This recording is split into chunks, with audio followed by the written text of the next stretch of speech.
morning, student. This is Nandita Singh from Lokmanya Tilak School. I am going to explain you chapter 17 of English language. The chapter name is punctuation, जिसे हम विराम चिन्ह भी कहते हैं हिंदी में। Punctuation का यूज होता है किसी भी सेंटेंस को परफेक्शन देने के लिए। जैसे कि एक सेंटेंस इनकम्प्लीट होता है अगर हम उसमें फुल स्टॉप या रिक्वायरमेंट के अकॉर्डिंग क्वेश्चन मार्क, कॉमा, ये सारी चीजें नहीं लगाते हैं। जहां पर फुल स्टॉप होना है वहां पर फुल स्टॉप नहीं लगाते, क्वेश्चन मार्क नहीं लगाते, कैपिटल लेटर्स नहीं करते, तो उसके वजह से सेंटेंस इनकम्प्लीट और इनकरेक्ट होता है। तो पंक्चुएशन का यूज होता है किसी भी सेंटेंस को परफेक्शन देने के लिए। अब इसके बारे में पढ़ेंगे। क्या है? फर्स्ट पॉइंट है, while speaking we use short pauses, long pauses, particular tones to ask questions and express feelings such as the surprise, sadness, happiness and so on. बहुत सारे सेंटेंसेस ऐसे होते हैं जहां पर शॉर्ट पॉजेज होते हैं, लॉन्ग पॉजेज होते हैं, या कुछ फीलिंग्स, इमोशन को शो करते हैं। जैसे मैंने बताया अभी क्वेश्चंस होते हैं, तो उसके लिए हमें पंक्चुएशन की जरूरत पड़ती है। Such pauses and tones make the listener understand what the speaker wishes to communicate. Similarly, when we write, we need to include these pauses and tones in order to convey our intended meaning better. To make these communicative intentions clear in written communication, we use punctuation. क्या होता है कि कोई भी listener या speaker होता है तो वो सेंटेंसेस को समझता है, किसी भी पॉजेस को, टोन्स को। हम जब भी किसी बात को कह रहे होते हैं, किसी से बात कर रहे होते हैं, कम्युनिकेट कर रहे होते हैं, तो वो सारी चीजें मैटर करती हैं। पॉजेज क्या है, टोन्स क्या है और किस वे में हम उसको कह रहे हैं, क्या मीनिंग है, उसका सेंस क्या है, वो सारी चीजें मैटर करती हैं। तो उन सारी चीजों को एक्सप्रेस करने के लिए पंक्चुएशन का यूज होता है। स्पीकिंग के मैनर में हम वो सारी चीजें नहीं बोलते कि अब फुल स्टॉप आया, अब कॉमा आया, लेकिन उसको हम पॉज और सेंस के अकॉर्डिंग, एक्सप्रेशन के अकॉर्डिंग उसको शो करते हैं। लेकिन रिटन में हम क्या करते हैं, हमें उन्हें पंक्चुएट करने की जरूरत पड़ती है। फर्स्ट पॉइंट आता है capitalization. Capitalization means capital letter जहां पर रिक्वायर्ड है वहां पर कैपिटल करना। We use capital letters at the beginning of sentences और फॉर प्रॉपर नाउन्स। जैसा कि आपको पता है कि जब भी हम सेंटेंस स्टार्ट करते हैं तो फर्स्ट लेटर हमेशा कैपिटल करते हैं।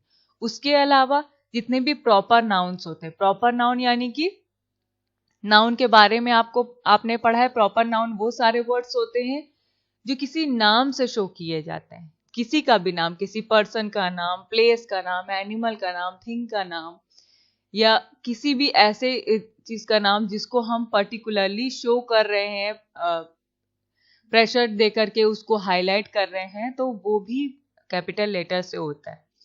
देखिए यहाँ पर फर्स्ट देखिए, ट्विंकल ट्विंकल लिटिल स्टार में फर्स्ट लेटर कैपिटल है। राइम में फर्स्ट लेटर कैपिटल होता है। How I wonder what you are, ये भी राइम है, तो इसमें फर्स्ट लेटर को कैपिटल किया गया है। सेकंड होता है प्रॉपर नाउन। देखिए प्रॉपर नाउन में नेहा क्या है, नाम है किसी का, तो फर्स्ट लेटर कैपिटल कर दिया। और ये जो रिपोर्टेड स्पीच होता है, डायरेक्ट इनडायरेक्ट का भी आप पढ़ेंगे, तो जो कॉमा, इन्वर्टेड कॉमा में कही हुई बातें होती हैं उसका फर्स्ट लेटर भी हमेशा कैपिटल हम करते हैं। नेक्स्ट होता है, कुछ प्रोनाउन ऐसे होते हैं जो हमेशा कैपिटल लेटर में लिखे जाते हैं। जैसे कि आप कितना भी बड़ा सेंटेंस लिख रहे हो, भले ही उसमें फुल स्टॉप के बाद हम प्रोनाउन आ रहा हो ना आ रहा हो, कुछ ऐसे होते हैं प्रोनाउन जिनको हमेशा कैपिटल लेटर में लिखा जाता है, कभी भी हम स्मॉल में नहीं लिखेंगे। जैसे ही, शी, इट, तो हम स्मॉल में लिख भी सकते हैं कहीं कहीं पर, लेकिन आई जो प्रोनाउन होता है इनको हम कभी भी स्मॉल लेटर में यूज नहीं करते हैं। ये आपको पता होगा अगर आपने बहुत ध्यान से पढ़ा होगा लिटरेचर तो। और कुछ ऐसे नेम्स, डेज और मंथ्स होते हैं जिनको हम हमेशा कैपिटल लेटर में लिखते हैं। जैसे कि जितने भी डेज ऑफ द वीक होते हैं और जितने भी मंथ्स ऑफ द ईयर होते हैं, उन सबको हम कैपिटल लेटर में लिखते हैं, कभी स्मॉल में नहीं यूज करते। Words other than preposition, conjunction and articles. A tale of two cities, जैसे कि ये चैप्टर का नाम है। आप लोग देखे होंगे कभी भी किसी भी सब्जेक्ट का जब चैप्टर का नेम होता है तो प्रीपोजिशन और कंजंक्शन को छोड़ करके, आर्टिकल को छोड़ करके बाकी सारी चीजें कैपिटल होती हैं। प्रीपोजिशन कंजंक्शन और आर्टिकल्स। आर्टिकल्स क्या है? A and the. वो अलग बात है कि अगर वो फर्स्ट लेटर है तो उसको हम कैपिटल ही करेंगे, लेकिन यहाँ प्रीपोजिशन, कंजंक्शन और आर्टिकल्स के बारे में आप पढ़ चुके हैं प्रीवियस चैप्टर्स में। तो ये जहां पर भी होते हैं, इनको छोड़ करके बाकी सारे वर्ड्स जो चैप्टर के नेम में इंक्लूड है वो सब कैपिटल लेटर में होते हैं। जैसे far from the madding crowd, ये भी चैप्टर का नेम है, या किसी बुक का नाम हो तो वो सारे लेटर हम कैपिटल करते हैं। Words other than preposition, conjunction, articles in the name of government. अब जैसे गवर्नमेंट ऑफ वेस्ट बंगाल है, क्वीन ऑफ इंग्लैंड है, ये सब आप पढ़ चुके हैं। तो जो गवर्नमेंट शो करती, गवर्नमेंट ऑफ प्रयागराज, तो हम गवर्नमेंट का जी कैपिटल फर्स्ट लेटर करेंगे। और देखिए यहाँ पर हमने ऑफ को स्मॉल किया है, लेकिन जो सिटी का नाम है वेस्ट बंगाल उसको हमने कैपिटल कर दिया। इसी तरीके से words that are used to refer to God are written in the capital letters. जैसे कि एक ऐसा वर्ड, गॉड वर्ड जो होता है, भगवान के लिए जो भी वर्ड हम यूज करते हैं, वेदर इट इज नाउन और pronoun, we will always use capital letter. God का जी हमेशा इस कैपिटल होता है, कभी भी हम गॉड को स्मॉल लेटर में नहीं लिख सकते। उसके अलावा उनके लिए जितनी भी चीजें हम यूज कर रहे हैं वो सब कैपिटल होती हैं। जैसे कि अलमाइटी, गॉड द अलमाइटी, और यहाँ पे मोजेस यूज किया गया है। यहाँ पर ही देखिए, यहाँ पर फुल स्टॉप नहीं है लेकिन ही कैपिटल है। गॉड के लिए जो भी प्रोनाउन यूज किया जाता है वो हमेशा, प्रोनाउन हो ऑब्जेक्ट हो, वो हमेशा कैपिटल लेटर में, हमेशा हम ही, गॉड के लिए जो ही यूज करें वो कभी भी स्मॉल लेटर में लिखा ही नहीं जाता। नेक्स्ट आता है पंक्चुएशन मार्क्स। पंक्चुएशन मार्क के बारे में आप जानते होंगे, कुछ मार्क्स के बारे में आपको पता होगा। जैसे फुल स्टॉप है, जब सेंटेंस एंड होता है तो फुल स्टॉप का यूज होता है। सेमीकोलन का यूज होता है कहाँ पर, वो अभी हम वन बाय वन पढ़ेंगे, यहाँ पर पॉइंट करके दिया हुआ है। इंटेरोगेशन क्वेश्चन मार्क के बारे में आप जानते हैं, जब क्वेश्चन आता है तो हम क्वेश्चन मार्क का यूज करते हैं। अपॉस्ट्रोफी के बारे में भी अभी आप पढ़ोगे। कॉमा होता है, कोलन होता है, एक्सक्लेमेशन मार्क होता है, इन्वर्टेड कॉमास होते हैं। चलिए वन बाय वन इसके बारे में पढ़ेंगे। फर्स्ट है फुल स्टॉप। फुल स्टॉप का यूज कहां पर होता है?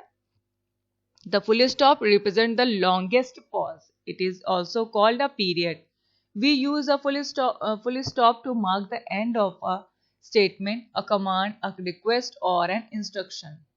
कोई भी स्टेटमेंट, कमांड, रिक्वेस्ट या इंस्ट्रक्शन या कोई भी कही हुई बात एक लॉन्गेस्ट पॉज में होती है। मतलब एक सेंटेंस पूरा होने के बाद लास्ट में एंड होता है तो हम उसको फुल स्टॉप वहां पर यूज करते हैं।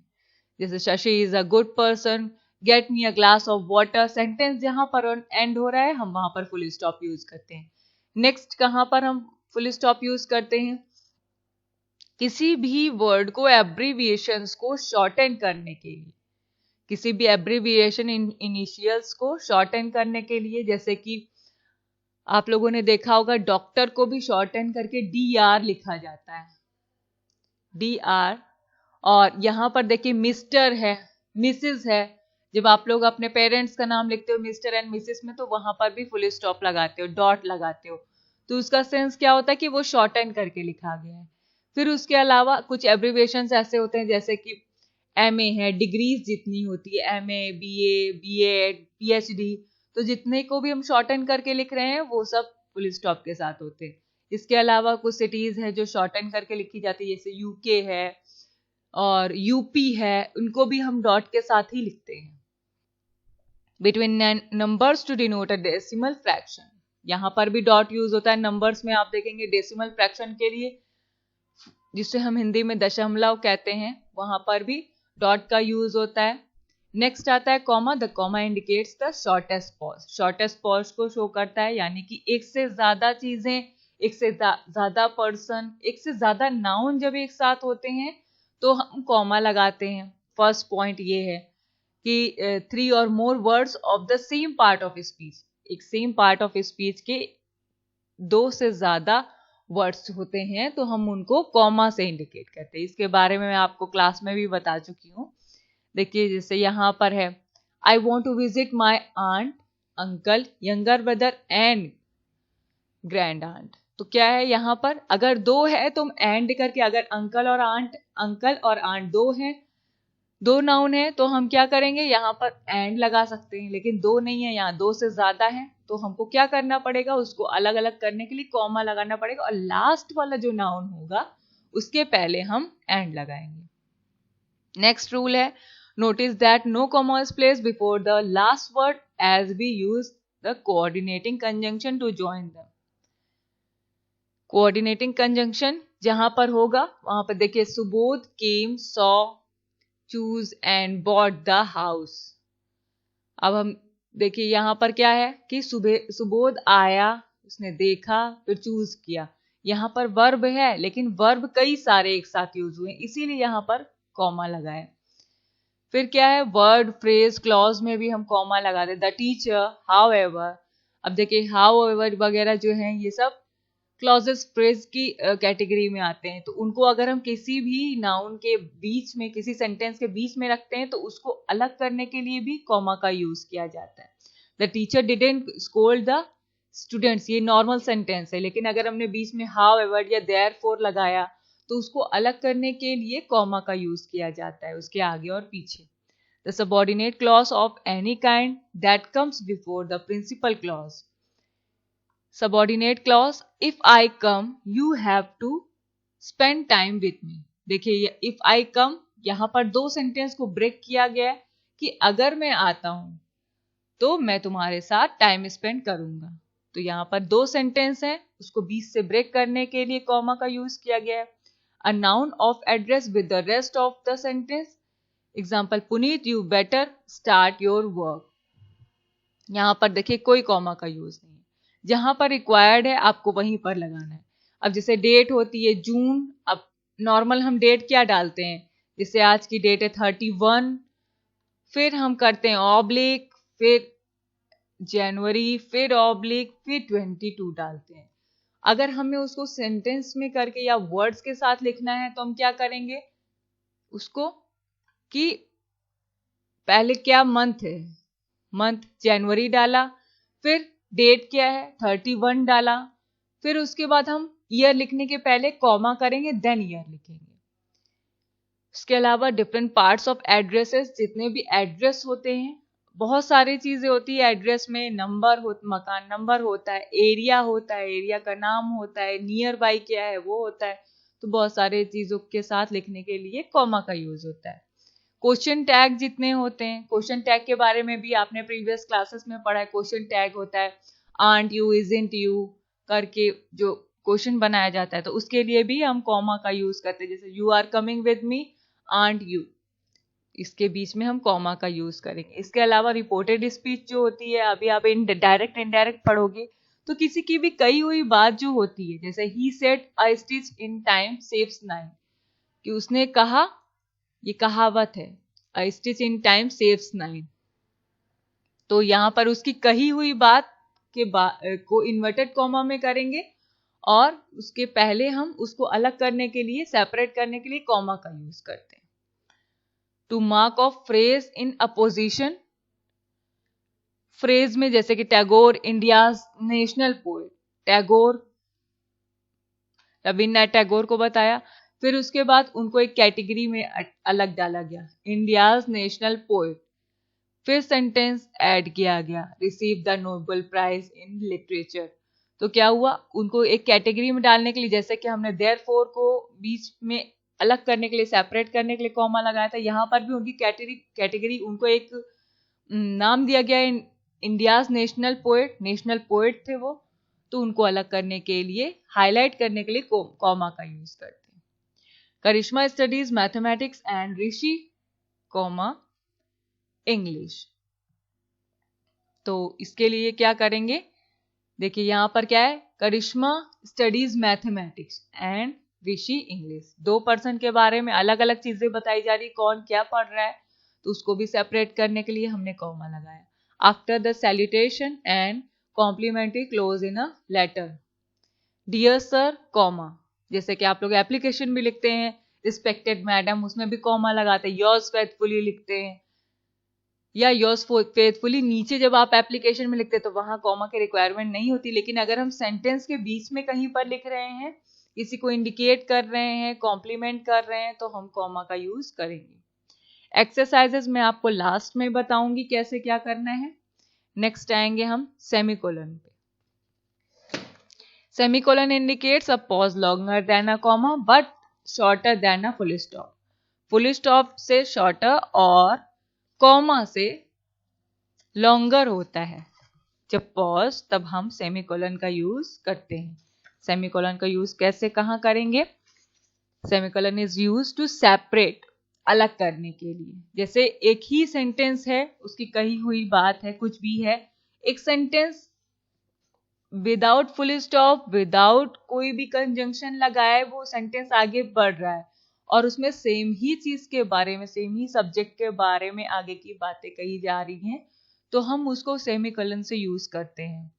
देखिए यहां पर मार्क भी दिया है सेमीकोलन, फुल स्टॉप, उसके नीचे कॉमा होता है। जैसे the enchanting eloquent speech came to an end and there was absolute silence for a few moments. यहां पर सेमीकोलन होगा।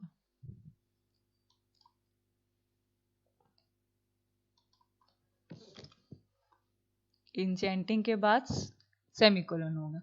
The enchanting semicolon eloquent speech, एक ही पर्सन के बारे में, एक ही चीज के बारे में इंडिकेट किया जा रहा है, तो वो क्या हो जाएगा? सेमीकोलन यहां पर यूज होगा। नेक्स्ट है sentences which are closely connected in thought where a full stop would mean too long a break. Reading makes a full man, conference a ready man, writing an exact man. देखिए यहां पर अलग अलग phrase एक साथ use किए गए। Reading makes a full man, conference a ready man और राइटिंग इन एग्जैक्ट मैन। ऐसा फ्रेज ये सेंटेंसेस हैं, लेकिन इनको फुल स्टॉप करके हम अलग अलग सेंटेंसेस में तो लिख नहीं सकते, तो इसको हम सेमीकोलन का यूज करेंगे। Colon indicates a pause longer than the one indicated by semicolon. ये सेमीकोलन का जो पॉज होता है उससे ज्यादा लंबे जब सेंटेंस होते हैं तब होता है, जैसे कि हम मोस्टली कॉन्वर्सेशन में कोलन का यूज देखते हैं। जैसे किसी की कही हुई बात है, आप देखते हैं लिटरेचर के चैप्टर्स जो होते हैं जहां पर कॉन्वर्सेशन होता है कुछ लोगों के बीच में या दो लोगों के बीच में, तो उसमें हमेशा कोलन का यूज रहता है।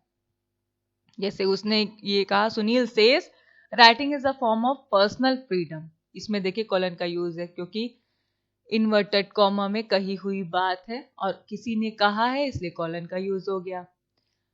These are the things we need to take with us। अब देखिए यहां पर किसी भी चीज को, जैसे कि हम लिखते हैं there are 7 days in a week, फिर हम कोलन का यूज करके 7 days को मेंशन कर सकते हैं।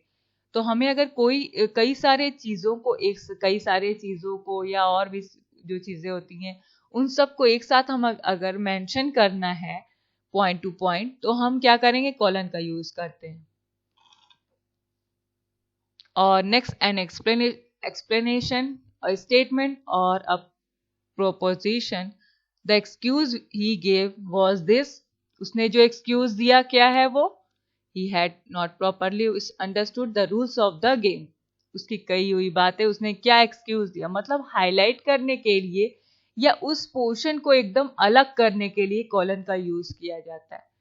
An example, extra curricular activities such as playing badminton, debating, singing, reading literature and writing poetry। देखिए यहां पर भी कोलन होगा, गलती से सेमीकोलन लग गया है, तो ये क्या है? यहां पर भी देखिए वैसे ही कैटेगरी एक साथ कई सारी चीजें हैं, प्लेइंग बैडमिंटन, डिबेटिंग और ये सारी, जैसे ऊपर था टॉर्च, फ्लास्क, कॉफी, तो इसके लिए सेमीकोलन का यूज किया गया है। नेक्स्ट आता है इंटेरोगेशन मार्क। इसके बारे में आप जानते हैं, जब भी कोई क्वेश्चन होता है, डायरेक्ट क्वेश्चंस होते हैं, तो हम इंटेरोगेशन मार्क यानी क्वेश्चन मार्क का यूज करते हैं। एक्सक्लेमेशन मार्क कब आता है? एक्सक्लेमेशन मार्क तब आता है जब भी किसी एक्सप्रेशन को शो किया जाए, कोई इमोशन को शो किया जाए, यानी कि जैसे कि एक्सप्रेशन कौन कौन से तरीके के होते हैं? सैडनेस, हैप्पीनेस, सरप्राइज, शॉक, ये सारे इमोशंस होते हैं, एक्सप्रेशंस होते हैं। तो उनके लिए हम एक्सक्लेमेशन मार्क का यूज करते हैं, या तो प्रे है और किसी को शाप देना है, किसी को किसी के लिए प्रे करना है, भगवान से प्रे करना है, तो वो सारी चीजें हम एक्सक्लेमेशन मार्क के साथ यूज करते हैं। और उसमें होता है एक डंडा और एक उसके नीचे डॉट होता है। अपोस्ट्रोफी का यूज भी आप पढ़ चुके हैं। अपोस्ट्रोफी एस हम लगाते हैं। अपोस्ट्रोफी का यूज होता है का सेंस में मीनिंग आती है, जैसे कि माय अंकल्स बुक, मेरे अंकल की बुक। जब कोई भी नाउन या प्रोनाउन, कोई भी नाउन बेसिकली रहता है जब किसी और दूसरे नाउन को वो चीज बिलोंग करती है, या किसी को पोजीशन शो करता है कि ये चीज उसकी है, तब हम एपोस्ट्रोफी एस का यूज करते हैं। या कोई रिलेशन ऐसा होता है जो किसी दूसरे रिलेशन से जुड़ा होता है, तो भी हम एपोस्ट्रोफी का यूज करते हैं। जैसे माय अंकल्स बुक, बुक किसको बिलोंग कर रही है? अंकल को, तो एपोस्ट्रोफी एस लग गया। माय डॉटर्स फ्रेंड, फ्रेंड किसकी है? डॉटर की, तो एपोस्ट्रोफी एस लग गया। उसके बाद in the case of names ending with S, the letter S after the apostrophe in possessive words is omitted. Paras book, Keats poem, देखिए यहां पर एपोस्ट्रोफी एस के बाद एपोस्ट्रोफी क्यों है? क्योंकि जैसे ये जो नाम है पारस और कीट्स, यहां ऑलरेडी एक एस होता है नाम में। शेक्सपियर, जैसे शेक्सपियर है उसमें लास्ट में एस नहीं है, या किसी और का नाम है उसमें एस नहीं है, लेकिन कुछ ऐसे नेम है जिसमें ऑलरेडी एक एस होता है। कीट्स पूरा एक नाम है, यहाँ एपोस्ट्रोफी एस नहीं है, लेकिन अब ऑलरेडी एक एस है, तो हम क्या करेंगे? एपोस्ट्रोफी को आगे लगा देंगे। इसका सेंस आएगा कि यहाँ पर दो एस हैं, तो हमने दो एस को नहीं लगाया, एस के बाद एपोस्ट्रोफी लगा दिया। इसके अलावा जब प्लूरल होता है, प्लूरल नाउन होते हैं, एक से ज्यादा होते हैं नाउन, तो हम अपोस्ट्रोफी एस के बाद लगाते हैं। जैसे कि अगर डॉग्स हाउस है, डॉग्स ऑलरेडी प्लूरल है, तो हम दोबारा से अपोस्ट्रोफी एस डबल नहीं लगाएंगे, हम एस के बाद अपोस्ट्रोफी लगा देंगे, जिससे कि पता चलेगा कि वो प्लूरल है। इसी तरीके से देखिए मेंस हॉस्टल है, अब मेन प्लूरल है लेकिन यहाँ पर मेन के साथ एस नहीं लगता है, तो अपोस्ट्रोफी हम लगा सकते हैं। चिल्ड्रन के साथ एस नहीं लगता, तो हम अपोस्ट्रोफी लगा सकते हैं। फिर आता है जैसे हम शॉर्टेन करते हैं, कॉन्ट्रैक्ट करते हैं फॉर्म्स को, जितने भी हेल्पिंग वर्ब होते हैं, तो हम उसके लिए भी अपोस्ट्रोफी लगाते हैं। A penny is worth, a stone's throw, ये सब फ्रेज होते हैं, उनके साथ भी हम लगाते हैं। टू सीज, टू एम्स, ये लेटर्स के आगे भी अपोस्ट्रोफी। फिर इन्वर्टेड कॉमा मैंने आपको बताया था कि जहां पर किसी की कही हुई बात होती है, उस पूरे बात को हम इन्वर्टेड कॉमा लगाते हैं। इसका PDF मैं आपको भेज दूंगी। Now I am going to end this class. Good day.